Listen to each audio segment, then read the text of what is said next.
Dialeno, votre web TV.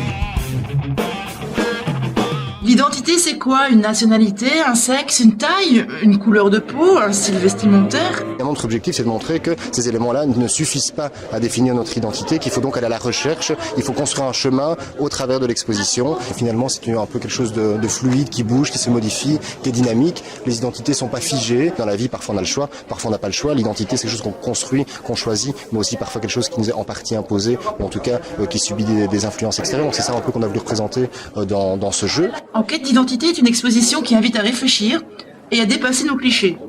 Conçue comme un grand jeu, on la visite étape par étape, en groupe avec des animateurs.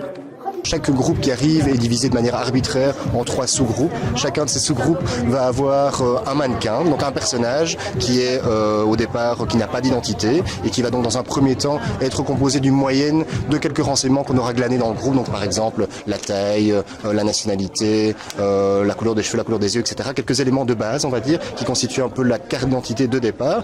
En faisant ça, je veux dire, on lutte un peu contre certaines idées d'extrême droite qui mettraient en évidence un élément de l'identité. Nous, on veut vraiment montrer que cette identité, elle est plurielle. Enseignants, inscrivez vos classes, il reste de la place. Alors c'est destiné aux groupes de secondaire, donc à partir de la 4e ou 5e secondaire, mais on accueille aussi des groupes d'adultes en formation, des hautes écoles, et donc on pense que le débat peut être mené aussi avec les adultes, doit être mené même avec les adultes. Dialeno, votre web TV.